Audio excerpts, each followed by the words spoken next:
Olá, graça e paz. Que alegria poder estar com você novamente na nossa Clínica da Alma. A Clínica da Alma é um ministério interno da Comunidade Evangélica Filadélfia e que nós estamos trabalhando agora nas redes sociais para abençoar mais pessoas além da nossa comunidade ou dos membros da nossa comunidade. Nós temos um trabalho efetivo já há muitos anos na área de libertação que nós chamamos de Escada da Fé.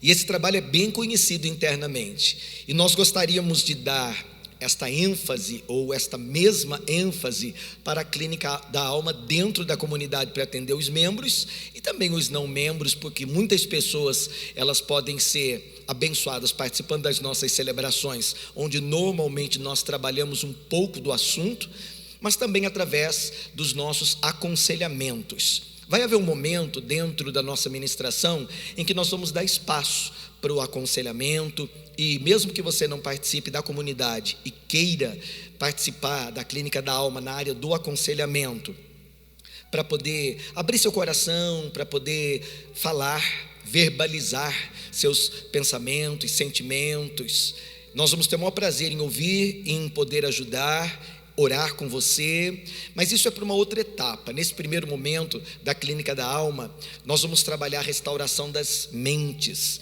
É isso que nós propomos no título, Mentes Restauradas. Quando nós fazemos um trabalho de restauração da mente, nós afetamos a vida da pessoa por completo. Salomão, ele disse em Provérbios, no capítulo 4, no versículo 23, sobre todas as coisas que você deve guardar, guarde o seu coração, porque dele procedem as fontes da vida. Se você ler esse mesmo versículo na Nova Tradução na linguagem de hoje, Salomão disse algo semelhante a: cuide dos teus pensamentos, porque da sua mente ou dos seus pensamentos depende toda a sua vida. Eu fiz uma observação no início da ministração na semana passada. Eu citei muros de proteção que são levantados em torno da nossa alma. Algumas pessoas, quando elas leem sobre todas as coisas que você deve guardar, guarda seu coração, que elas devem fazer exatamente isso, levantar paredes protetoras em volta da sua alma, porque nem sempre quando a Bíblia fala coração, ela está falando do espírito. Há uma associação de coração para espírito, mas algumas vezes em alguns textos você vai encontrar coração no sentido de alma. Todas as vezes que a Bíblia se refere à alma, ela está falando dos seus pensamentos, que refletem nos seus sentimentos, que refletem nos seus comportamentos. Algumas pessoas feridas na alma, elas ouvem, guarda teu coração, elas levantam paredes na sua vida emocional, consciente ou inconscientemente, elas tentam se preservar de novos ferimentos e acabam que guardando de tal maneira que elas criam fortalezas mentais, sentimentais, emocionais, que acabam se tornando verdadeiras prisões. E aí, quando nós vamos fazer um trabalho de restauração de mente, nós encontramos uma série de padrões, pensamentos formatados. E é difícil de levar a pessoa a pensar diferente, porque aquilo já virou uma informação padrão. Você sabe que a informação padrão é aquilo que você tomou por verdade na sua vida. E isso que você pensa, gera o que você sente e gera o que você faz. E muitas vezes, para não ser ferido de novo, a pessoa acaba se aprisionando sentimentalmente, com a intenção de se preservar, de se guardar. Mas quando eu me proponho a ajudar alguém a encontrar cura emocional, eu preciso que esta pessoa se desarme. Eu preciso que você se deixe tocar em áreas da sua vida, e eu estou falando mental, emocional, sentimentalmente, aonde pode haver feridas. E é claro que se eu toco numa área machucada, eu provoco dores. E aí as pessoas tendem a se poupar, a evitar o incômodo de ter que falar, de ter que relembrar, de ter que voltar àquele lugar onde ela foi afligida, onde ela sofreu. E algumas pessoas protelam, algumas pessoas escondem, algumas pessoas não permitem sequer que você entre na história da vida delas, nas suas memórias, nas suas lembranças, por conta do sofrimento. Quando nós propomos a Clínica da Alma, de maneira alguma nós queremos ser invasivos no sentido de ir a um lugar onde você não quer que ninguém adentre. Nem eu quero fazer isso através de aconselhamento ou através da ministração, como se eu tentasse jogar para fora alguma coisa que você está tentando preservar. A minha oração é que enquanto eu vou pregando a palavra de Deus, você se desarme, que você se disponha, que você sinta vontade. A palavra é encorajamento para dizer, de fato, há uma ferida, há uma crise, há um conflito, há uma batalha, há uma luta emocional, há um problema não tratado, não resolvido. Talvez ele esteja lá na esfera das suas emoções, das suas memórias, das suas lembranças, da infância, da juventude, talvez da sua maioridade, ou até mesmo da sua velhice. A verdade é que pessoas conseguem conviver, ainda que dificilmente, com essas dores do emocional ao longo de uma vida inteira, sem nunca serem tratadas. E o nosso desejo é que você seja liberto, que você fique livre de todo tipo de dor, ferida, de qualquer tipo de mal que possa assolar você, tanto no espírito, quanto na alma, quanto no corpo. Nós somos seres tripartidos. Sou espírito, tenho alma e habito num corpo. É assim que nós cremos a partir da palavra de Deus. E é claro que quando nós nos propomos a lidar com uma das áreas e elas estão interligadas, inevitavelmente nós vamos passar pelas outras. Muitas pessoas, elas têm problemas de saúde físicos, problemas físicos, que na verdade são oriundos de males emocionais, as doenças chamadas psicossomáticas. Algumas pessoas, elas têm problemas emocionais que criam dificuldades na sua vida espiritual, por exemplo, um pensamento de rejeição da parte de Deus, porque ela tem um padrão de pensamento, um registro de rejeição dentro dela, que a faz pensar que Deus a rejeitaria da mesma forma como ela foi rejeitada por alguém. Por exemplo, ela não consegue acreditar em amor verdadeiro. O amor de Deus verdadeiro está revelado na obra da cruz, na pessoa do Senhor Jesus. E muitas vezes eu prego esse evangelho do amor tal, e a pessoa tem dificuldade de se sentir amada ou de aceitar aquele amor. Até porque no mundo as pessoas normalmente se esforçam para serem amadas, e Deus oferece um amor gratuito, um amor de graça que não custa nada. As pessoas convivem com esse pensamento de que elas precisam ser merecedoras das coisas, porque o mundo pensa assim. E quando eu prego um evangelho sem merecimento, só por amor mesmo, um amor desinteressado, um amor incondicional, as pessoas ficam em dúvidas, receosas. Elas dizem, isso não pode ser real, porque a vida não é assim. Eu sempre tive que lutar para ter algo. Mas antes de você ter alguma coisa, é preciso que você saiba quem você é. Nós estamos trabalhando no resgate da identidade, na restauração de todas as coisas. Nesse processo, a sua alma é um fator muito importante, é uma esfera determinante. E ainda que você tenha levantado paredes, criado uma prisão própria, uma prisão interior, o Espírito Santo, se você permitir, tem a chave.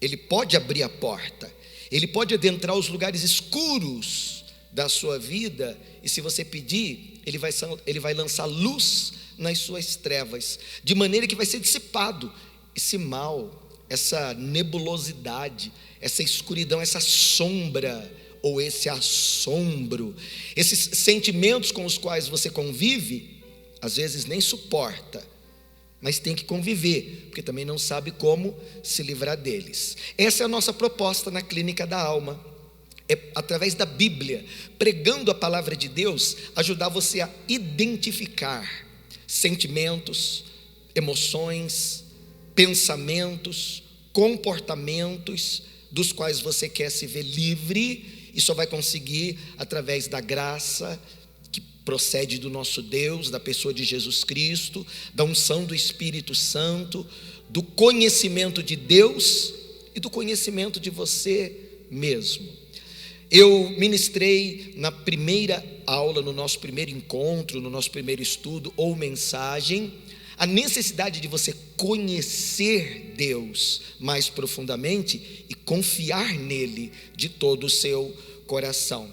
Foram duas coisas que eu insisti. Você precisa conhecer Deus, e você precisa confiar nele como um Deus de amor, como um Deus que sabe como lidar com todas as situações que envolvem a sua vida, com graça e com misericórdia.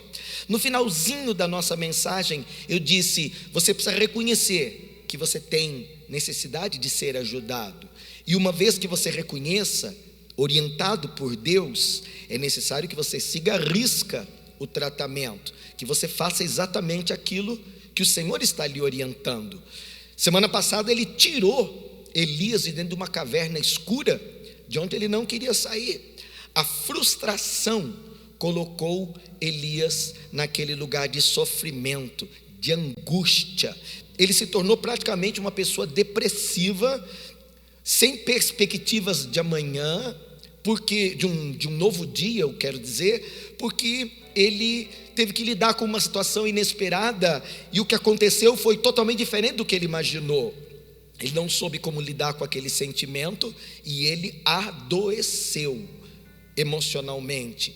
Como eu disse que não há como separar, ele adoeceu espiritualmente, emocionalmente, fisicamente, e só Deus, numa visitação poderosa, foi capaz de tirá-lo daquele lugar e reorganizá-lo por dentro, para que a sua vida fosse reorganizada do lado de fora.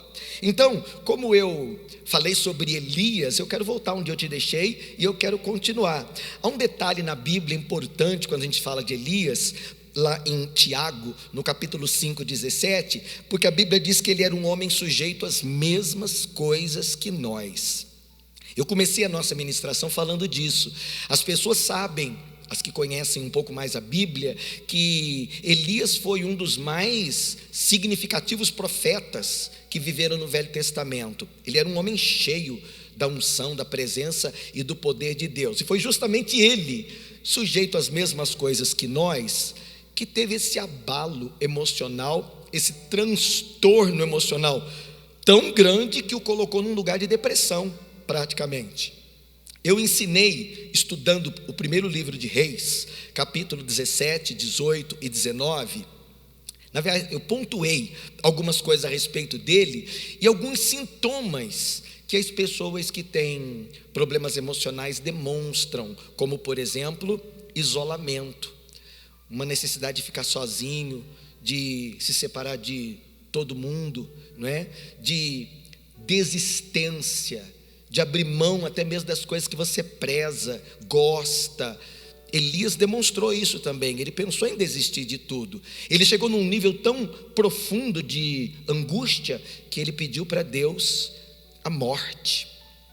Eu achei, segundo a direção do Espírito Santo, muito interessante nós abrimos a nossa clínica da alma falando de Elias, porque ele se tornou, dentro da história, não só uma pessoa de caráter marcante, por ser tão cheio do Espírito Santo de Deus, não só pela personalidade corajosa, um homem de fé, mas por ele ter tido aquele comportamento tão inesperado, não é?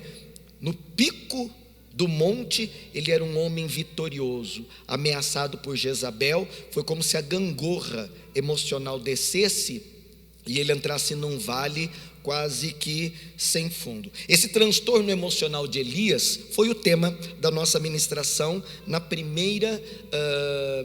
primeira mensagem, vamos chamar assim, de Mentes Restauradas ou da Clínica da Alma. Eu destaquei também a forma como Deus interagiu com Elias, estimulando a sair daquele lugar, a abrir o seu coração, a querer ver a transformação daquele quadro psicológico, emocional, doentio que ele estava vivendo. É claro que se você entra num lugar desse de sofrimento, de depressão, de tristeza, A sua mente fica cheia de questionamentos, cheia de porquês. E eu fiz aqui, inclusive, uma observação das pessoas perguntarem por que, se ele era um homem de Deus, se ele estava fazendo a obra do Senhor, por que Deus permitiu que acontecesse algo semelhante com ele. Aí, se você não viu essa ministração, eu aconselho você ver a ministração inteira, porque eu estou aqui apenas pontuando: a fé não é vacina contra as aflições da vida. Mesmo sendo uma pessoa de Deus, envolvida com as coisas dele, fazendo a vontade dele, é possível que você passe por um vale sombrio, onde você fique emocionalmente abalado, não é? Eu creio no meu espírito que, ainda que abalado, há restauração para você e para todas as áreas da sua vida que estejam abaladas, inclusive sentimentalmente. É importante que, nesse processo de cura, Deus faça com você aquilo que ele fez com Elias: reafirme os planos que ele tem para a sua vida. Foi isso que eu enfatizei: tire os olhos do problema, coloque os olhos no propósito. Essa dica não é minha, essa dica foi a dica do próprio Deus para Elias. Tire os olhos daquilo que aconteceu e coloque os olhos por fé naquilo que está para acontecer, porque coisas maiores e melhores eu tenho reservado para a sua vida. Contudo, eu sei que nem sempre é tão simples para as pessoas se desprender do passado e das histórias e dos traumas e das lembranças e das memórias que elas carregam consigo. Eu quero encorajar você a pensar diferente, a agir diferente, cooperando com as coisas que Deus deseja realizar na sua vida, ainda que você precise passar por um tratamento na clínica da alma. Eu estou falando ter a sua mente restaurada, ter o seu coração, ter os seus pensamentos, ter até o seu próprio corpo físico ministrados pelo Espírito Santo e restaurados na sua força e no seu vigor. É evidente que num processo de cura Deus pode fazer tudo isso. Ele pode tocar o corpo, ele pode tocar a alma, ele pode tocar o espírito, ele é o Todo-Poderoso, ele pode agir da forma como ele quiser em todas as esferas da nossa vida. Inclusive, se você permitir, ele pode trazer esse conteúdo doentio que você carrega com você e que talvez você não tenha nem percebido, ou tenha percebido, mas tenha receio de se expor para o tratamento. Não há outra maneira de tratar isso senão confrontando a realidade. E quando eu falo de confrontar a realidade, eu não estou dizendo de censurar você, eu estou dizendo de enfrentar, dizer, o nome disso é, por exemplo, depressão. Eu disse aqui que 10% da população brasileira é diagnosticada com depressão. 15% da população mundial, em algum momento, vive ou viverá experiências que levam à depressão. A depressão não escolhe idade, ela não escolhe status, se é homem, mulher, criança ou idoso. Ela pode acontecer com qualquer pessoa, em qualquer fase da vida. E nós não podemos, por receio de ser considerados menos crentes, algumas pessoas vão dizer, puxa, você talvez não tenha fé, você não está vivendo da maneira correta, ou você não esteja sabendo possuir aquilo que é seu. Quando uma pessoa não é da fé, ela pode ser criticada como você é preguiçosa, você está com manha, isso é frescura, quando na verdade muitas pessoas são de fato depressivas e se não forem tratadas da maneira correta, e aí eu estou colocando toda a esfera de tratamento que pode ser feita, tanto no físico, quanto no emocional, quanto no espiritual, inclusive com ajuda técnica, profissional, de médicos, terapeutas. Na área espiritual, nós podemos ministrar com segurança, porque esse é o nosso chamado. Nas outras, evidentemente, que você teria que procurar um profissional. Mas o importante é que você não tenha medo de dar nome, é síndrome do pânico. Então, é isso que temos que tratar, é depressão. Então é isso, nós temos aí um problema de transtorno bipolar ou bipolaridade. Temos que fazer. Enfim, eu não quero que você tenha receio de abrir seu coração e de dar nome para aquilo que precisa ser nomeado e tratado. Isso não faz de você uma pessoa pior, incapaz, menor do que qualquer outra, porque qualquer pessoa pode viver experiências como essa. Como ministros do Evangelho, eu e a minha equipe, nós vamos tentar ajudar você a enxergar a realidade à luz do amor de Deus, da graça de Deus, do poder de Deus, da fé, para que você possa viver aquilo que foi planejado por Deus para você. Muitas pessoas não conseguem ir de encontro com o propósito de Deus, com aquilo que foi planejado, exatamente porque elas estão amarradas, elas estão paralisadas pela tristeza, pela angústia, pelo medo.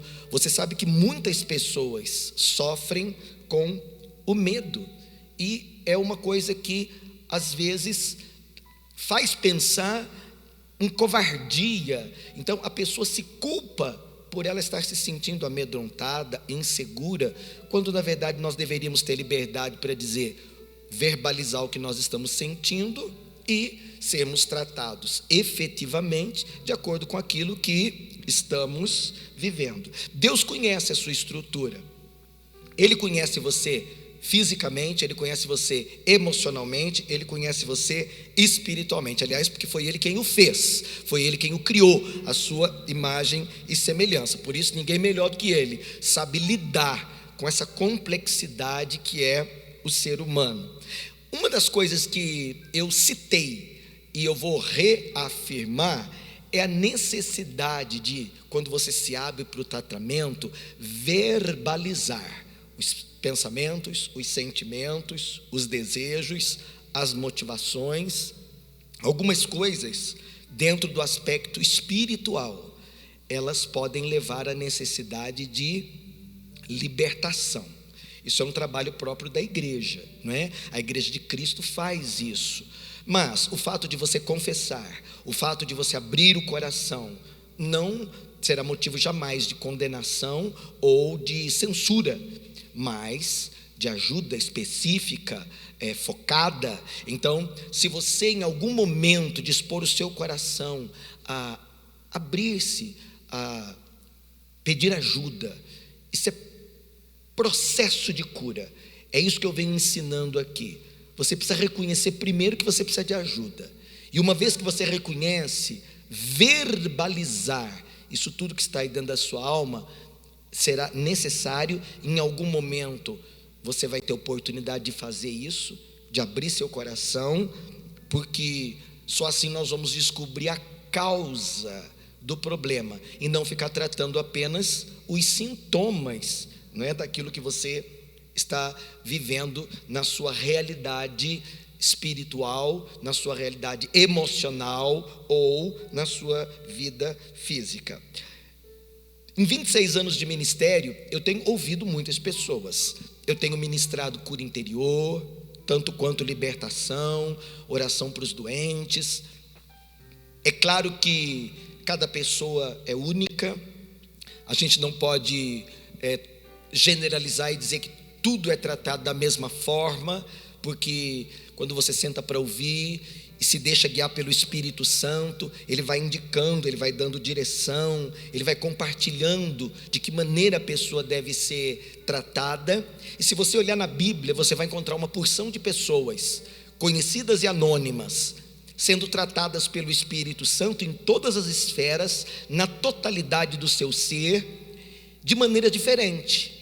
É como se o Espírito Santo tivesse um programa de restauração específico para cada pessoa dentro da sua necessidade, e os dramas internos que cada uma delas está vivendo, na medida em que vai sendo compartilhado, ele vai sendo tratado ponto a ponto, área a área. Nós não podemos botar tudo num pacote e espiritualizar e dizer tudo é espiritual. Algumas coisas são emocionais e físicas.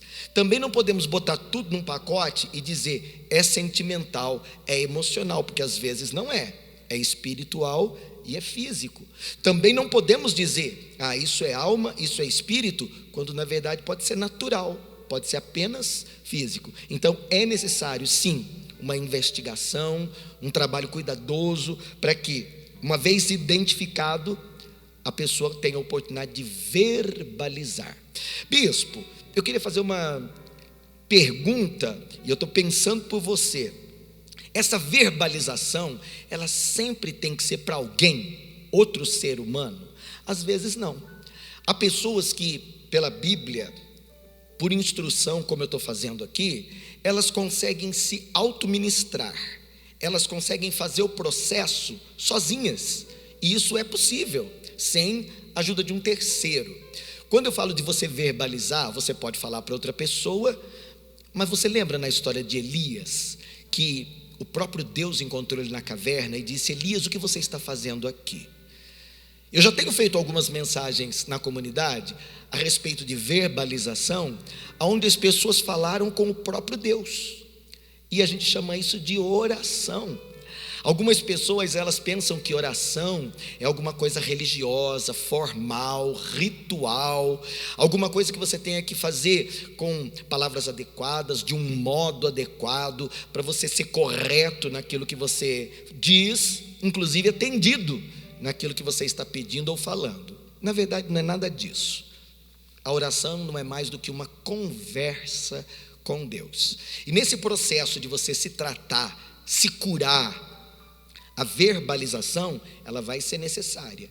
E talvez você consiga muitos avanços nesse processo, simplesmente conversando com Deus, abrindo seu coração para Ele, desabafando, organizando seus pensamentos, olhando para dentro de si mesmo e fazendo uma autocrítica. Talvez você, nesse processo, com a Bíblia aberta, ouça a voz de Deus, porque a Bíblia é a palavra de Deus para você, e você tem que fazer algumas correções na sua visão, na sua perspectiva, no seu ponto de vista em relação a Deus e a você mesmo. Existem algumas pessoas que têm uma visão distorcida, por exemplo, a respeito do medo.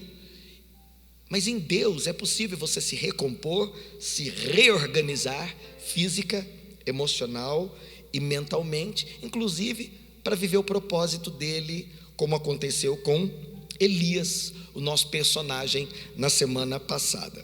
Como eu disse, ele não é o único, ele é mais um.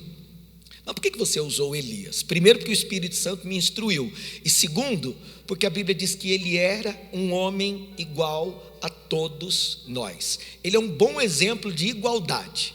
Quando você quer falar de alguma coisa usando um personagem bíblico semelhante a todo mundo, você usa Elias. Isso enquadra todas as pessoas de uma forma só. Agora, eu posso falar de pessoas que foram ajudadas por ele porque estavam com medo, porque estavam angustiadas, porque estavam inseguras.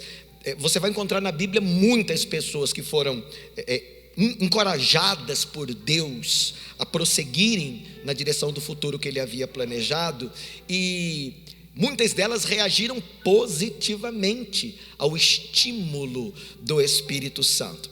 Eu separei para esse nosso encontro algumas pessoas, posso falar de muitas.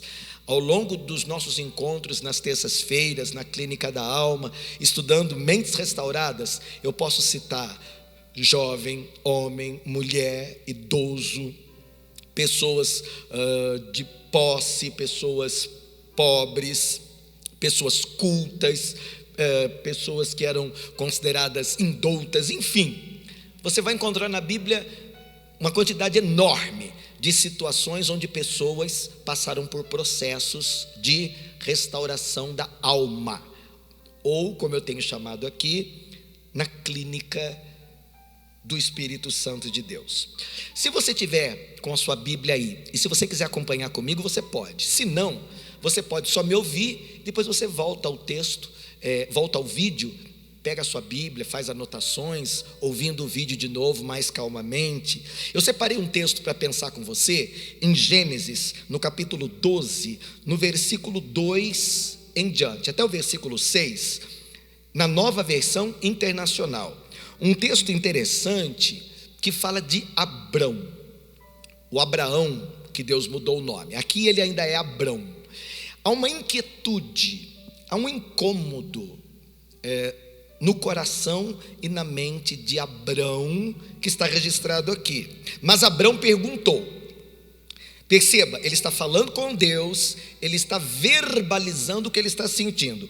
Ó soberano Senhor, que me darás se continuo sem filhos e o herdeiro do que possuo é Eliezer de Damasco? Eu preguei sobre isso há algum tempo atrás, falando de Eliezer. E acrescentou: tu não me deste filho algum. Parece até uma queixa. Um servo da minha casa será o meu herdeiro. Isso aqui era um costume do povo da época. Se o senhor não tinha filho, o servo poderia se tornar o herdeiro tanto dos bens quanto a herança espiritual dele. Então o Senhor deu-lhe a seguinte resposta: seu herdeiro não será esse. Um filho gerado por você mesmo será o seu herdeiro. Levando-o para fora da tenda, semana passada o Senhor tirou Elias de dentro da caverna. Aqui ele está pegando Abrão e levando ele para fora da tenda. E o Senhor disse: olhe para o céu, conte as estrelas, se é que você pode contá-las. E ele prosseguiu: assim será a sua descendência.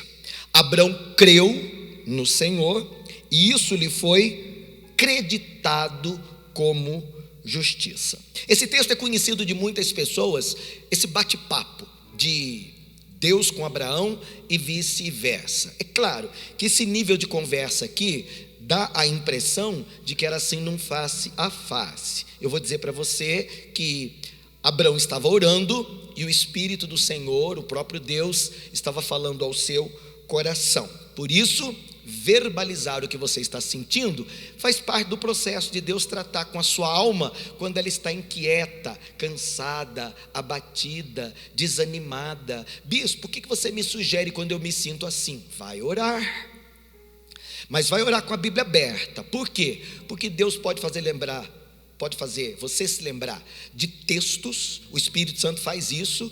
Jesus disse: quando eu for e ele vier, o Espírito da verdade, ele vos guiará a toda a verdade e vos fará lembrar de tudo aquilo que eu tenho dito. Então o Espírito Santo, para responder, é claro que algumas pessoas possuem dons espirituais e elas acabam ouvindo Deus de uma forma diferente, mas de uma maneira geral é com a Bíblia aberta que você vai ouvir Deus falando e respondendo às suas orações. Ó Senhor soberano, que me darás se eu continuo sem filhos? E o herdeiro que eu possuo não é meu filho, é meu servo. Para você que não conhece a história bíblica, Deus havia prometido para Abrão uma terra por herança e um filho que seria a sua descendência.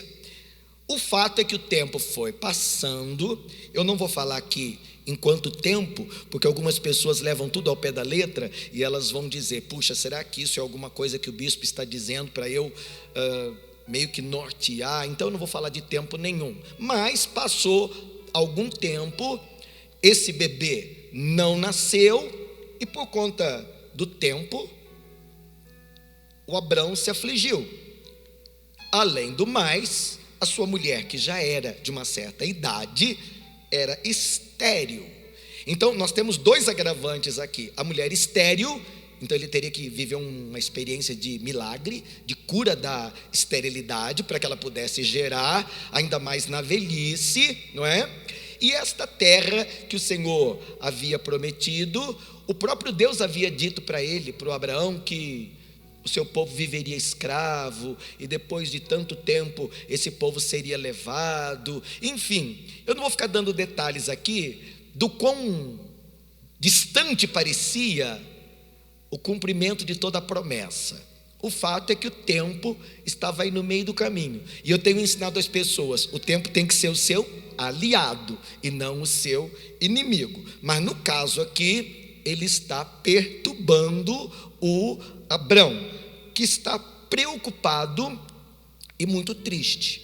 Eu vou dizer que no mundo como esse que nós vivemos, querido, dificilmente uma pessoa não fica preocupada, não se sente afligida, atormentada emocionalmente em algum momento. Embora a Bíblia diz que nós não devemos nos preocupar. A preocupação é uma ocupação antecipada por alguma coisa que ainda não aconteceu. E nós não devemos viver preocupados com coisa alguma, disse o Senhor Jesus. Se há ansiedade no nosso coração, nós temos que lançá-la no nosso Senhor. Foi isso que Pedro disse: lançai sobre Ele toda a ansiedade, porque Ele tem cuidado de nós. Entretanto, no meio de tantas pressões por dentro e por fora, é possível que nós nos peguemos assim, preocupados e entristecidos, feito o Abrão. Se você me perguntar: bispo, qual era a preocupação? Vamos dar um nome para esse problema? Tá, eu vou ser sincero. A preocupação era que a promessa não se cumprisse. Era esse o problema. Pode ser que essa promessa não se cumpra, que isso não aconteça, que eu esteja alimentando um sonho, que eu esteja desejando algo que na prática não vai se tornar realidade. É que ele não entendia, naquele momento que ele estava vivendo, que o tempo não era seu inimigo e que Deus é Senhor de todas as estações, de todas as épocas, de todos os tempos, que para Ele não existe limite, não é? E embora o tempo passe e alguns momentos sejam difíceis de serem vividos, Deus sempre tem coisas maiores e melhores guardadas e reservadas para aqueles que são os seus filhos. Contudo, nesse tempo de espera pelas promessas cumpridas, todos nós podemos viver alguns períodos críticos. Eu não sei se você que está me ouvindo nesta hora, nesta noite, não esteja vivendo um tempo crítico. Sabe aquele tempo onde a espera pelas respostas, a conclusão, o fechamento, o êxito, a resposta visível. Eu não sei se isso não tem atormentado e roubado a paz do seu coração e preocupado você. Eu quero profetizar para você, em nome do Senhor Jesus, que o Senhor de todos os tempos e de todas as épocas, Ele tem o controle absoluto de toda a situação. Ele zela da sua palavra, de cada promessa que te deu para cumpri-la, e você não vai viver essa frustração de não ver a promessa de Deus se cumprir na sua vida, não no que diz respeito a Deus, que é fiel. É possível que você desista, Ele jamais. É possível que você abandone, Ele nunca. É impossível que você não queira mais, mas Ele voltar atrás, isso não vai acontecer por causa da sua natureza imutável. O caráter de Deus é imutável. Nele não há mudança e nem sombra de variação. Então o que Deus fez? Pôs a mão nas costas do Abraão, e claro que isso é um exemplo, e Ele tirou o Abraão para fora da tenda. Tira você desse quadrado. Lembra o Elias, com foco só na Jezabel e na ameaça de morte? Tira os olhos da Jezabel, bota teus olhos no Eliseu, no Jeú, no Azael. Era como se Deus dissesse: existem outras coisas prometidas para a tua vida, que vão acontecer por causa da minha fidelidade. É o meu propósito em você. Tira o foco do problema, bota o foco no propósito. A mesma coisa Deus está fazendo aqui, num encorajamento com Abrão. Sai dessa tua tenda, dentro desse teu limite, dentro desse teu quadrado. A única coisa que você consegue enxergar aqui é o quão velho você e sua mulher estão ficando dia após dia, e o fato dela ser estéril. Você não consegue ver além desta realidade natural aquilo que é espiritual, mas é uma promessa e que vai se tornar realidade diante dos teus olhos. Tornar Abrão pai da fé deu um trabalhão para Deus, só que nenhum nem outro desistiram. O Senhor, para encorajá-lo, disse: vamos pensar, e Deus é muito criativo, vamos pensar no pó da terra. Nossa, pó da terra é uma coisa que não dá nem para pensar. Então pense que os teus filhos serão como areia. Pense que eles serão como estrelas. Dá para contar? Não dá para contar. Então pensa que é mais ou menos assim. É incontável o que eu tenho preparado para a sua vida. É inimaginável aquilo que eu tenho reservado para você, considerando a visão natural das coisas. Agora, o teu coração, a tua alma, Você sabe que os teus olhos, eles podem ser como uma janela para você enxergar no sobrenatural de Deus e ver aquilo que é promessa dele para a sua vida. Naquele momento, Abrão só conseguia enxergar limitações e incapacidades, e Deus queria que ele enxergasse poder e fidelidade. Eu vou liberar essa profecia para a sua vida, eu vou liberar essa palavra para você. Se tudo que você consegue ver nesse momento na sua vida são limitações e incapacidades, que sejam abertos os teus olhos em nome de Jesus, para enxergar o poder de Deus e a fidelidade de Deus e a obra que o Senhor está realizando, ainda que você não esteja enxergando. Assim a sua alma vai encontrar alívio, descanso. O descanso da fé afeta o espírito, alcança a alma e até o corpo ele faz relaxar. No Salmo 23, o salmista disse: o Senhor refrigera a minha alma. Em algumas Bíblias, a versão é restaura a minha alma. Deitar-me faz. Lembra do sono do Elias? Não do primeiro, o sono da fuga. Não, o segundo, depois de comer e beber, para recobrar as energias. Deitar-me faz. Isso é físico. Refrigera minha alma. Isso é emocional. O Senhor está comigo, eu não tenho medo desse vale, porque bondade e misericórdia estão me cercando. Isso é espiritual. Deus trabalha assim, Ele trabalha em conjunto. Ele sabe que nós somos espírito, que nós temos alma e que nós habitamos dentro de um corpo, e que nós precisamos ser tratados na totalidade.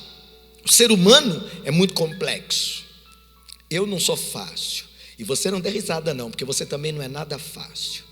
O Espírito de Deus sabe como lidar com essas nossas inseguranças, com essas nossas incertezas, com esses nossos temores, principalmente quando nós pensamos que Deus tem planejado coisas grandes para a nossa vida. Deus é grande, tudo que Ele planeja tem a proporção dEle.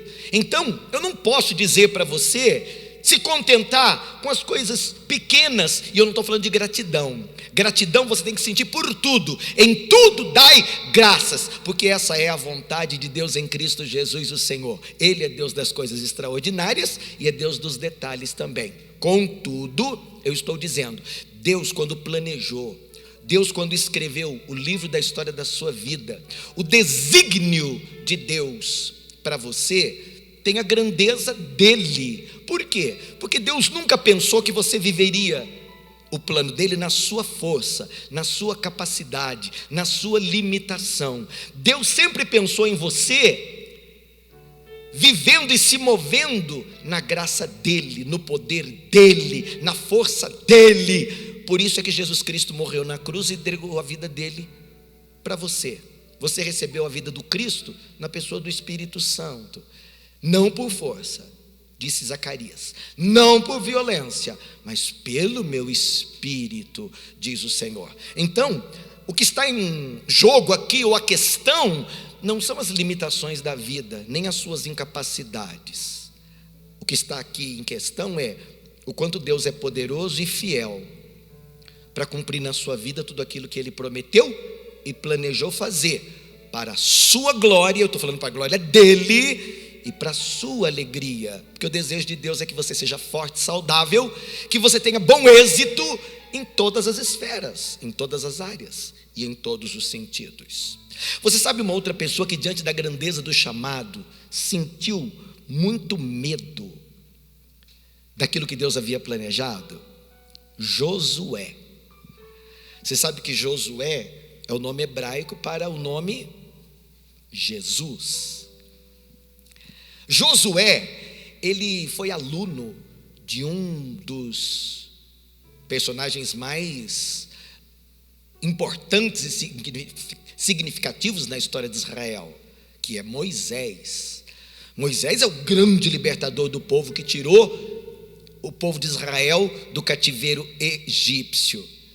Você sabe que a proeminência, a relevância, a importância da vida de Moisés na Bíblia é algo extraordinário, embora Nem ele e nenhum outro personagem na Bíblia tenha sido perfeito. O único que tem maior relevância, maior importância, e era perfeito, e ainda o é, Jesus Cristo, o Senhor, tá? Tanto Elias era igual a nós, tanto Abraão era semelhante a eu e você, Josué também não era diferente, mas ele estava por um tempo na sombra do Moisés, que era um líder de uma grandeza. O fato é que ele ficou sabendo que ele seria o sucessor do Moisés. Moisés já tinha passado assim situações extremamente difíceis com o povo. Se fosse para fazer um estudo à luz da psicologia bíblica, nós veríamos Moisés em alguns momentos angustiado, estressado, nervoso, preocupado, assim como todos os demais. Só que nesse caso aqui, ele está terminando a carreira e Deus está chamando Josué para ser o substituto. Aquilo deu um medo no Josué. Parece que ele se sentiu absolutamente incapaz e limitado. Era como se ele pensasse: não está sendo fácil para Moisés, que é esse gigante, como é que vai ser na minha mão essa tarefa tão importante, que é levar o povo para possuir a terra de Canaã, terra que Deus prometeu lá para o Abraão, e que agora está se consumando como fato e verdade. Ele teve muito medo, o Josué, mas claro que não faltou encorajamento da parte de Deus. Você sabe que com aquelas dúvidas, com aquele medo, se ele não é tratado, se ele não é socorrido em tempo, e se ele não abre o coração para ser ministrado, ele poderia ter ficado inerte, estagnado, parado, desanimado no sentido: eu não dou conta, eu não sou capaz, eu não sinto forças suficientes em mim, e até angustiado por dizer: puxa, Deus confiou algo tão maravilhoso na mão de alguém insuficientemente incapaz de viver à altura do seu propósito. Outro texto para você ler na sua casa como tarefa depois, e que eu vou ler para você agora porque acho muito interessante, está no livro que tem o nome dele, Josué, no capítulo 1, no versículo 6, o Senhor já chegando e já diz logo para Josué o que tem que ser dito: seja forte e corajoso. Ninguém diz para uma outra pessoa seja forte e corajoso se não for porque ela está se sentindo amedrontada, insegura. O Senhor, que conhecia o coração do Abrão tão bem, sabia o que Josué estava sentindo naquela hora, assim como sabe o que você está vivendo nesse momento. Diante dos teus desafios, você sabe que tem que avançar, que tem que enfrentar, mas muitas vezes diz: Senhor, eu me sinto limitado, eu me sinto paralisado. Existe tristeza paralisante, existem traumas que são absolutamente paralisantes, existem feridas emocionais que podem estagnar, amarrar a vida da pessoa no lugar onde ela foi ferida ou caiu, e daí ela não se levanta. O Senhor chega, eu não estou dizendo que Ele chegou com essa entonação aqui, porque quando você vai lidar com uma pessoa para curá-la na alma, você não sacode ela e diga: seja forte, seja corajosa, para ela se sentir uma covarde, né? Para ela se sentir menor do que ela já está se sentindo. Eu faço isso às vezes no culto, eu falo assim com ímpeto, mas é porque eu estou ministrando uma plateia gigante, né? E eu preciso manter todo mundo acordado. Mas quando você vai ministrar cura para uma pessoa que está insegura, eu penso que Deus não falou assim com ele, como quem está dando um brado. Ele deve ter dito: Josué, sabe quando você pega na mão de uma pessoa assim de frente com ela, pega nas duas mãos dela, olha nos olhos e diz: Josué, seja forte, Josué, não tenha medo, porque você conduzirá esse povo para herdar a terra que eu prometi sob juramento aos seus antepassados. Era como se ele dissesse: Josué, Você é capaz. Não aceite esse pensamento, esse sopro, essa palavra do inimigo, aquelas palavras que alguém em algum momento disse a você e que você aceitou como sendo verdadeiras, porque elas são falsas e mentirosas. Eu digo para as pessoas: nunca mais aceite que alguém te diga que você não é capaz. Você pode tudo naquele que é a sua força. Você só precisa conhecê-lo, você precisa confiar nele. Reconhecer que precisa de ajuda, isso é dependência, é humildade. E segue a risco o tratamento. Senhor, o que eu faço agora na frente desse desafio gigante, que parece muito maior do que a minha capacidade? Aí ele vem, pega na tua mão e diz seu nome. Diga seu nome aí. Seja forte, tenha coragem. Você é capaz de viver aquilo para o qual você foi criado. Você é capaz de viver a altura dos meus planos. Até porque, quando eu planejei você e o que ia ser realizado, eu já embuti dentro de você a capacidade, o potencial para que isso acontecesse. A gente só precisa despertar esse potencial. A gente só precisa maximizar esse potencial. E uma das maneiras é curando os teus traumas, os teus medos, as tuas feridas, as tuas dores, as tuas inseguranças, incertezas, essa baixa autoestima, essa sua autoconfiança fragilizada. Você só precisa ser tratada, alma. Por que estás abatida? Disse o salmista. Oh, minha alma, por que te perturbas dentro de mim? Espera em Deus. Ele é fiel, Ele é verdadeiro, Ele não falha nunca. Ele não planejaria algo para a sua destruição, Ele nunca planejaria algo para a sua vergonha, Ele nunca planejaria algo para que você se sentisse incapaz, diminuído, envergonhado. Não, isso que Deus planejou é para a glória dEle, para a sua alegria. O que foi planejado é para a sua realização. É para que você se sinta realmente escolhido, capacitado, nascido para isso. Somente, diz o Senhor, somente seja forte e muito corajoso. Eu gosto desse somente. Era como se o Senhor dissesse: tudo que você precisa para esse momento é tomar uma decisão, porque você me conhece, confia na minha palavra e faz o que você nasceu para fazer. Tenha cuidado de obedecer a toda a lei. Aqui segue o tratamento à risca. Foi o meu servo Moisés que ordenou a você: não se desvie dela, a lei, nem para a direita, nem para a esquerda. É uma maneira de dizer: põe o teu foco no propósito e não no problema. Não olha nem para lá e nem para cá, porque senão você vai tropeçar e cair. Mira o alvo, que é Cristo, e segue em frente, para que você seja bem-sucedido por onde quer que você andar. Não deixe de falar as palavras deste livro da lei e de meditar naquilo que eu te disse de dia e de noite, para que você cumpra fielmente tudo o que nele está escrito.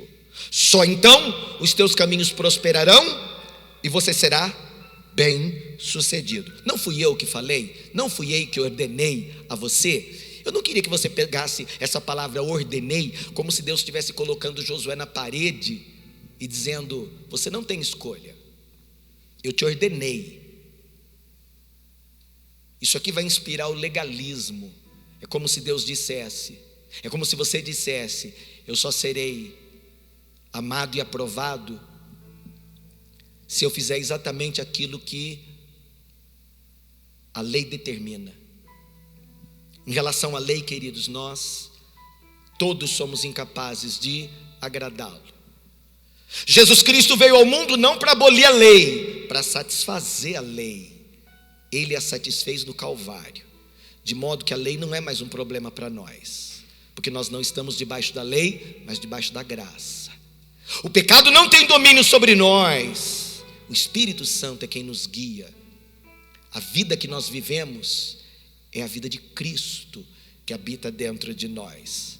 Isso aqui é Velho Testamento. Quando o Senhor diz, não te ordenei, Ele está dizendo, em outras palavras, não é assim que você foi instruído, não é isso que foi dito para você, não é assim que eu estou lhe aconselhando. Seja forte e corajoso, não se apavore, se organize. Você não pode cair num transtorno emocional agora que o debilite, que o incapacite. Mantenha seu equilíbrio, mantenha seu foco, seja forte e corajoso, não se apavore e não se desanime, pois o Senhor, o seu Deus, olha Deus chamando o foco, o Senhor, o seu Deus, estará com você por onde você andar. Deus falou de uma coisa maravilhosa, mas assinou embaixo e diz, o segredo sou eu, você precisa me conhecer e confiar em mim.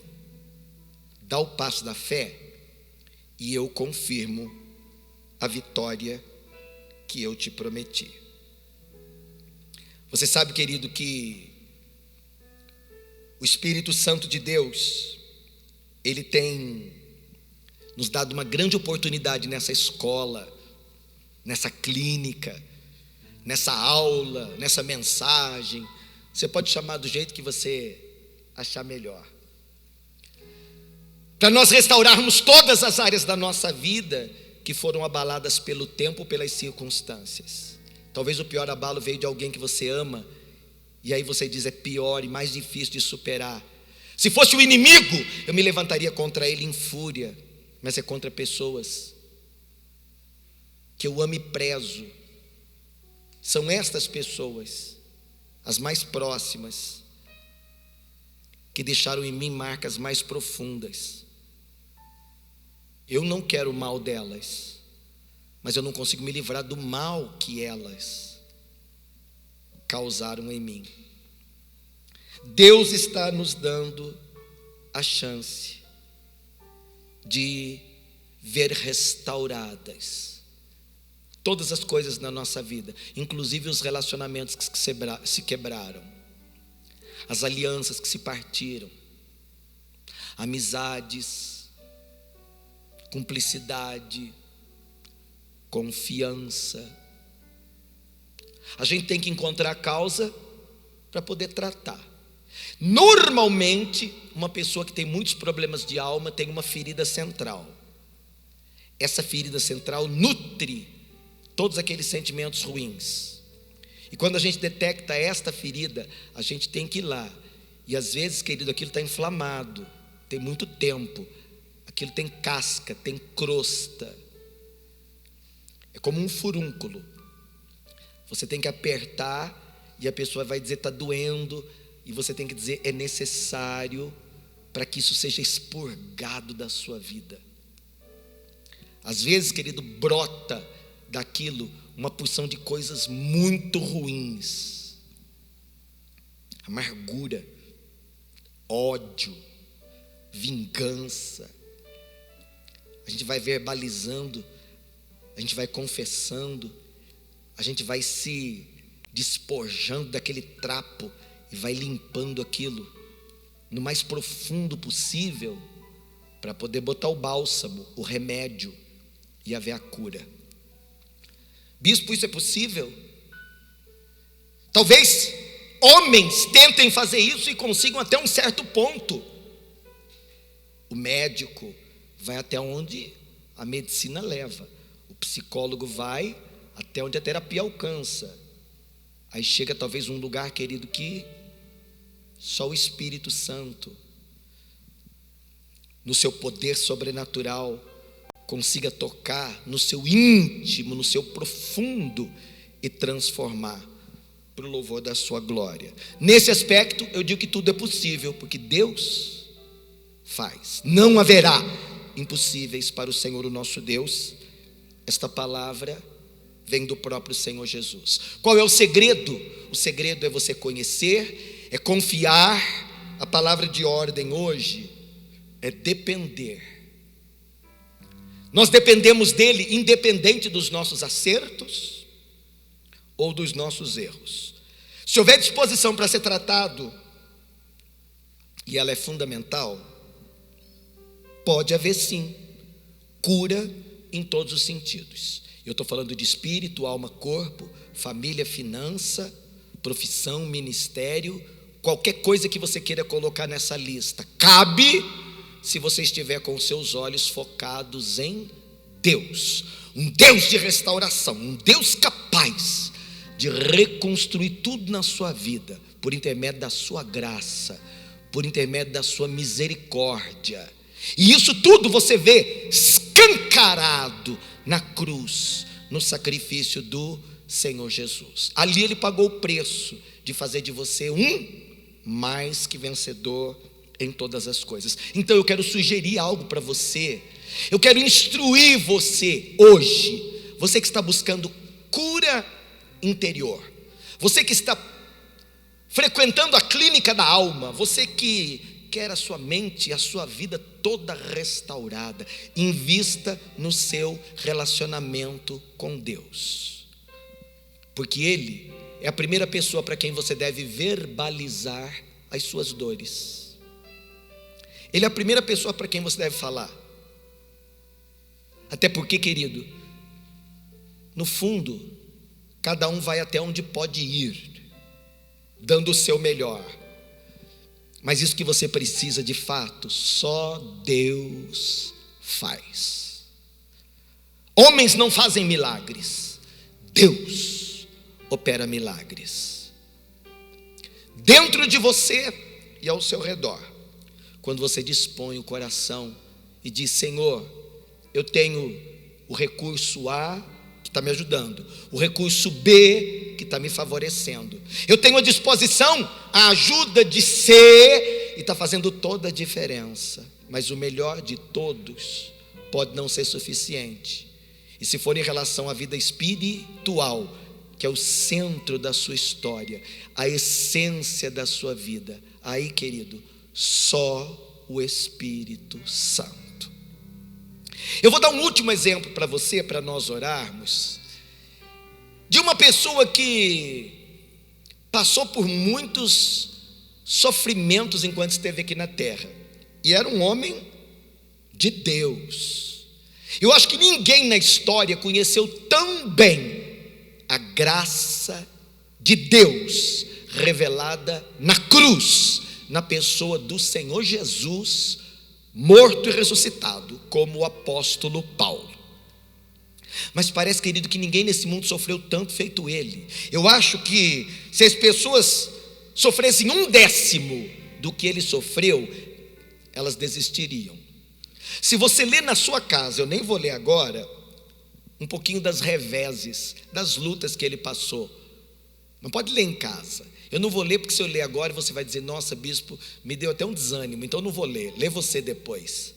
2 Coríntios 11, 24 a 28. 1/10 do que ele sofreu já era o suficiente para fazer muita gente desistir e não querer mais. Mas o Paulo, ex-Saulo, era um homem determinado. Ele disse: Senhor, está pesado, está difícil. Olha, já é a terceira vez que eu estou falando para o Senhor de um assunto que está me incomodando, e o Senhor precisa fazer alguma coisa. O Senhor disse: Paulo, a minha graça te basta, porque o meu poder se aperfeiçoa na tua fraqueza. Ele respondeu: então mais eu me gloriarei na minha fraqueza, para que sobre mim repouse o teu poder.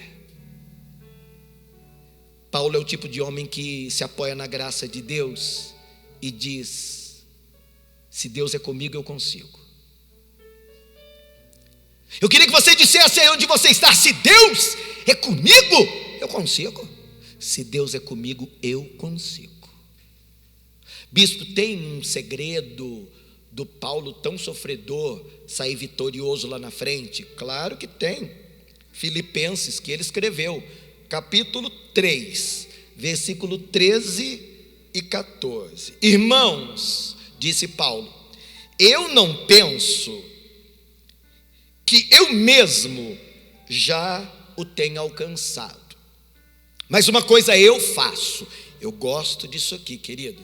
Não joga a responsabilidade de ninguém para ninguém das coisas que você pode decidir para você. Uma coisa eu faço, disse o Paulo, esquecendo-me das coisas que ficaram para trás. Só que é uma escolha, querido. Eu não vou viver do meu passado. Eu não vou viver das lembranças, das memórias, dos fracassos, dos tombos, das decepções, das frustrações, dos dias maus, das derrotas, das enganações. Eu não vou viver das trapaças, das injustiças, dos males acumulados, de tudo aquilo que possa ter acontecido daqui para trás. Ele diz: eu não penso que eu alcancei tudo que é meu, mas uma coisa eu faço e ninguém precisa decidir isso por mim. Isso eu vou fazer, esquecendo-me das coisas que ficaram para trás e avançando para as que estão adiante. Isso aqui, querido, é próprio de uma pessoa que decidiu: eu não consigo andar para frente olhando para o retrovisor sem sofrer um acidente. Bispo César, será que alguém impôs a mão e ajudou como conselheiro? Pode ser. Paulo era uma pessoa igual a nós. Teve momentos que ele se sentiu sozinho, mandou carta e diz: estou passando frio, estou precisando de alguém aqui, me visita na prisão. Ele era igual a mim e a você. Talvez em algum momento ele tenha sido sustentado pela oração dos outros, mas ele é um exemplo de alguém que tinha todos os motivos para desistir e recorreu a Deus. Nesse exemplo, eu e você temos que nos espelhar. Eu esqueço o que fica para trás, eu avanço para as coisas que estão adiante. Ele diz: prossigo para o alvo. Repete isso para você até isso descer no seu coração. Tira o foco do problema, põe o foco no propósito. É isso que Paulo está dizendo. Se eu for procurar motivos para ficar aqui parado, paralisado, vencido, eu tenho inúmeros. 10% disso já deixava um monte de gente derrotado pelo caminho. Só que eu tomei uma decisão. Eu largo mão daquilo que me faz mal, me apoio no bem que eu tenho e sigo em frente, na direção daquilo que Deus tem preparado. Prossigo para o alvo a fim de ganhar o prêmio do chamado celestial de Deus em Cristo Jesus, o Senhor. Eu não quero saber do passado. Eu tenho um alvo, eu vou buscá-lo. Bispo César, se eu simplesmente disser: eu estou deixando para trás e seguir em frente, já é o suficiente? Algumas pessoas têm estrutura, recebem de Deus revelações, impactos tão profundos da graça de Deus, que elas conseguem, numa visitação milagrosa, terem a restauração de dentro para fora, e elas não precisam passar por um processo profundo. É como se, pelo poder revelado da cruz, elas vissem a conta zerada e elas se sentissem autorizadas a começar tudo de novo, a partir daquilo que elas possuem: a vida de Cristo, a graça de Jesus, o poder do Espírito Santo vivendo nelas e através delas. Mas não são todas as pessoas que vivem esse tipo de relacionamento ou têm esse impacto profundo. A grande maioria das pessoas que eu conheço passa por um processo aonde a gente tem que voltar lá no passado, conversar, deixar verbalizar, não censurar, ouvir, aconselhar, orar junto, e elas vão superando e vencendo na medida em que elas vão crescendo e amadurecendo, a ponto delas serem curadas todos os dias e saradas, até um ponto em que fecha um ciclo e começa um novo, e aquilo que é passado fica para trás. O presente se torna uma dádiva, elas agradecem o momento que elas estão vivendo, cientes de que não tem só coisa boa, mas tem desafio também, e elas vão em frente, olhando firmemente para Jesus, o autor e o consumador da fé. E isso é, evidentemente, maravilhoso. Eu gostaria de dizer para você que está me ouvindo nesta noite: anime-se. Se você estiver me ouvindo fora de horário, em qualquer outro horário, é porque nós exibimos esse culto à noite. Eu quero encorajar você a se animar em Deus. As minhas palavras podem ser extremamente animadoras, mas elas são balizas que eu estou colocando no caminho para você saber em que direção seguir. Se você me pergunta: bispo, você tem conseguido isso? Buscando a mesma coisa que eu estou te ensinando, olhando firmemente para Ele, eu tenho conhecido o Senhor de uma maneira maior, mais profunda. Isso tem aumentado a minha confiança nele. Eu tenho aprendido a depender dele quando as coisas são boas ou quando as coisas são ruins. Se você me perguntar acerca do passado, eu penso, na minha experiência pessoal, que a maior parte já foi superada. Mas às vezes eu me pego me lembrando de uma certa coisa, mas como eu aprendi o caminho, eu vou diante do Senhor, eu exponho, verbalizo, trago a verdade de Deus para aquela realidade que está registrada aqui na minha mente. Eu digo: isso aqui é um fato, mas isso aqui é o que a minha fé enxerga em cima dessa situação. E através da minha fé eu vejo a graça derramada em cima daquilo onde as pessoas estavam tentando tirar de mim talvez as coisas mais importantes que eu carregava comigo. Ao invés de naquele momento eu me ver roubado, eu consigo me ver ajudado, socorrido, liberto. Até porque se não fosse o Senhor eu teria morrido. E se eu vivo, é porque a graça dele tem me sustentado.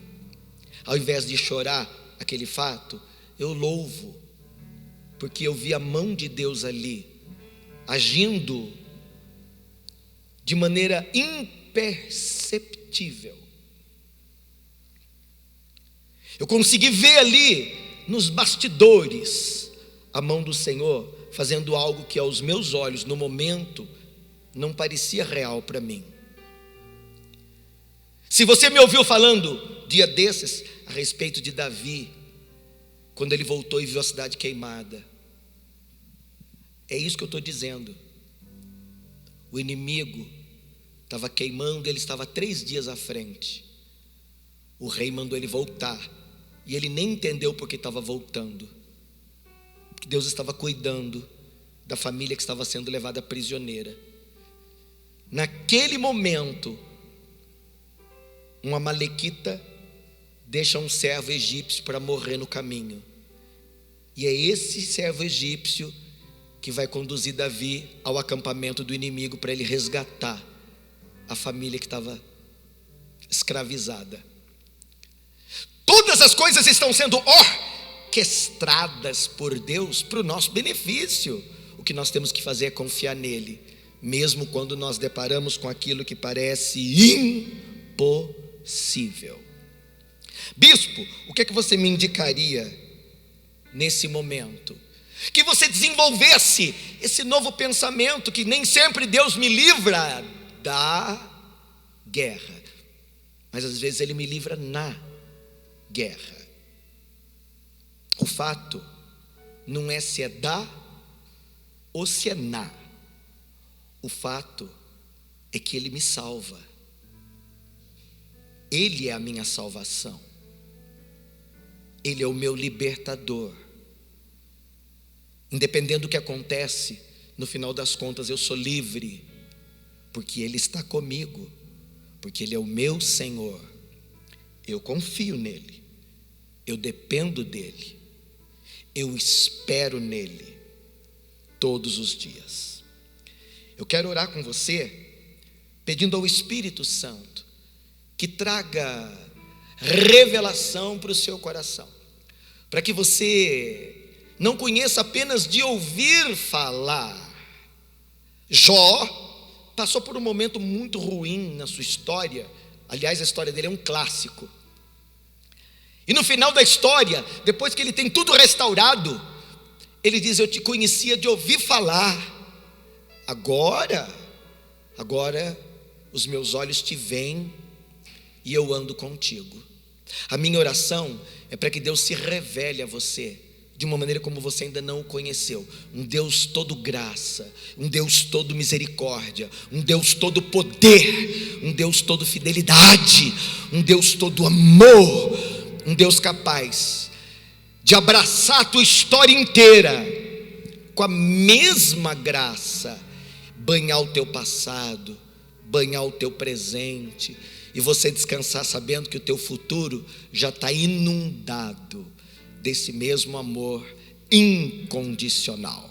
Vamos orar juntos? Pai, que alegria poder compartilhar a tua palavra com os meus amados. Essa clínica é um presente do Senhor para nós, e eu te agradeço, Pai, porque eu consigo olhar para a história bíblica e enxergar tantas pessoas que eu admiro, e perceber, Senhor, que a história não acabou, que a história continua, que cada um viveu o seu tempo, e que esse tempo é o nosso tempo, porque essa é a hora da nossa história ser vivida aqui nesta terra.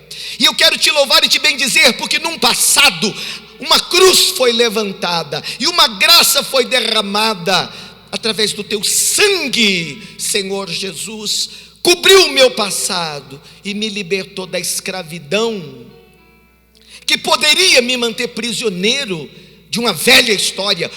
Se alguém está em ti, Jesus é uma nova criatura, as coisas velhas passaram, agora tudo se fez novo, e é nessa novidade que nós estamos vivendo esse momento, e que nós viveremos cada dia, e esse futuro extraordinário que o Senhor tem preparado.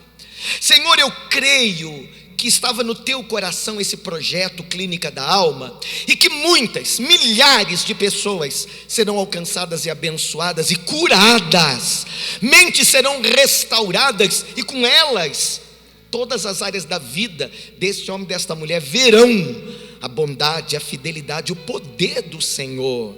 Espírito Santo, convence essa criança, esse jovem, esse homem, esta mulher, esse idoso, esse crente ou descrente, convence a todos nós que o Senhor é absolutamente confiável, e que nós podemos contar tudo, e segredar tudo, e entregar tudo, e confiar tudo.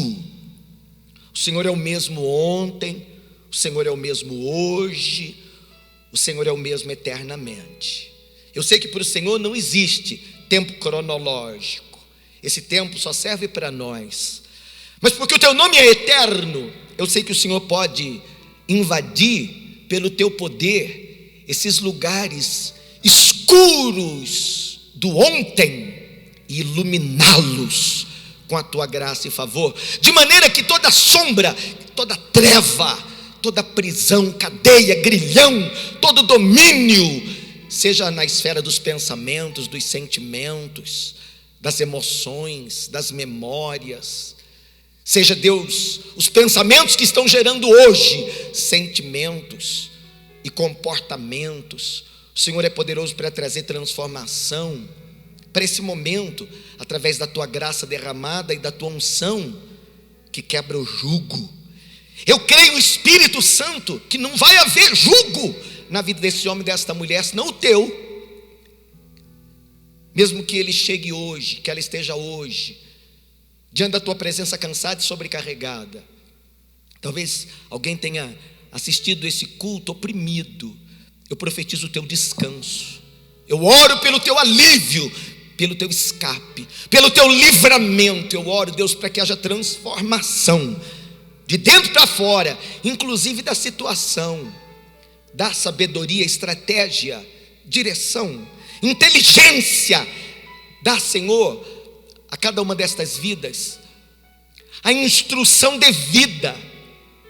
Eu sinto, Deus, no meu coração, que hoje o Senhor nos pega pelas mãos, olha nos nossos olhos e nos encoraja a não desistir das coisas grandiosas que o Senhor tem planejado e nós temos sonhado, ainda que elas pareçam impossíveis para nós.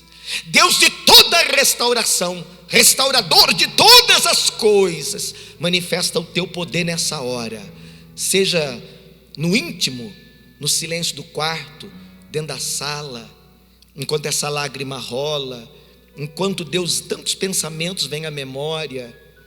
Talvez hoje Deus seja uma alegria muito sutil, parece um brilho de esperança, uma expectativa, Deus, de que algo pode ser diferente, e eu sei que vai ser diferente, porque esse novo ciclo já rompeu, esse milagre para a tua glória já aconteceu, quando Cristo declarou: está consumado. O que eu chamo é a manifestação daquilo que já é real. Espírito de Deus, eu sei que salvação no grego é sozo, e sozo não é só salvação por espírito e perdão de pecado, é muito mais do que isso, é transformação e restauração total. Eu oro, Pai, para que na totalidade essa vida, essa família, essa causa seja abençoada e transformada para o louvor da tua glória. Eu criei, por isso eu profetizei que em cada lar, em cada vida, em cada família, especialmente para essa pessoa que está orando comigo, talvez, Senhor, ela tenha pego essa mensagem no meio e alguma coisa lhe chamou a atenção, ela parou e ela disse: eu preciso ouvir o que esse homem está dizendo. Obrigado, Espírito Santo, porque o Senhor sabe chamar a atenção, a nossa atenção, para aquilo que é importante, para aquilo, Deus, que o Senhor tem planejado para esse tempo que nós temos vivido. Talvez esta hora possa parecer para ela, para ele, uma das mais difíceis vividas até hoje. E eu digo, Deus, é exatamente nessa encruzilhada de decisões que o Senhor se depara para o encontro. O Senhor encontrou Elias, o Senhor encontrou Abraão, o Senhor encontrou Josué, o Senhor encontrou Saulo e fez dele um Paulo. Hoje o Senhor encontrou esse homem e esta mulher, exatamente nos lugares onde eles estão. A minha oração: faça tudo novo, a começar do coração, que nada mais seja igual, que tudo seja em ti extraordinário, não por causa dos fatos, que nem sempre são bons, apenas por ti mesmo, porque o Senhor é bom, a sua misericórdia dura para sempre, e de geração em geração, o Senhor é o mesmo Deus fiel. Ao teu nome a minha gratidão, e por todos eles a minha oração, e a bênção no nome do Pai, do Filho e do seu Espírito, que é santo. Eu quero agradecer você por esse tempo que nós passamos juntos, que bom. Eu acredito que esse tempo no divã de Deus, na clínica da alma, tem sido um tempo maravilhoso de restauração para você, assim como tem sido para mim, um tempo de inspiração, de gratidão, de alegria. Eu estou fazendo exatamente aquilo que eu nasci para fazer, ser um canal, ser alguém que pode, ainda que seja de uma forma bem pequenininha, ser uma bênção para você ao longo da sua jornada. Eu quero encorajar você que ouviu essa ministração. Nós já temos duas, tá? A ministração, a primeira, esta é a segunda. Pega esse link, se você sabe de alguém que você conhece, amigo da família. Eu sei, bispo, que ele está passando por problemas emocionais, físicos, espirituais, bem difíceis. E talvez essa palavra caia no coração deles como uma semente. Talvez não produza um efeito agora, de imediato, mas vai gerar um fruto para a tua glória e para a alegria deles. Faz isso, divide o teu pão. Se abençoou você, vai abençoar o outro. Se Deus falou com você, vai falar com mais alguém. Divide o link, compartilha nas suas redes sociais, indica. Se você quiser, ouve de novo a aula 1, aula 2. Se você quiser chamar de pregação, de mensagem, chame do jeito que você quiser. Mas se alimente desta verdade, porque nós estamos trabalhando na reconstrução da sua identidade e da sua mentalidade. Se Deus permitir, terça-feira que vem, Eu vou dar um passinho a mais e eu vou explicar para você como funciona estas 3 partes de você mesmo e que Deus criou de maneira proposital. O seu espírito, Deus criou para se relacionar com Ele. A sua alma se relaciona consigo mesmo. Ela é o centro do seu eu, do ego ou da sua personalidade. E o seu corpo, com os seus 5 sentidos, se relaciona com o mundo ao seu redor. Cada parte de você tem um destino ou um propósito específico. Então eu quero te ajudar nesse relacionamento tripartido com Deus, consigo e com o mundo. Harmonizar o seu espírito, alma e corpo, para você viver uma vida abundante, vitoriosa e eterna, porque essa é a vontade do Senhor. Fique abençoado no nome do Pai, do Filho e do Espírito Santo, para você e para a sua família. Um grande e forte abraço e até o nosso próximo encontro.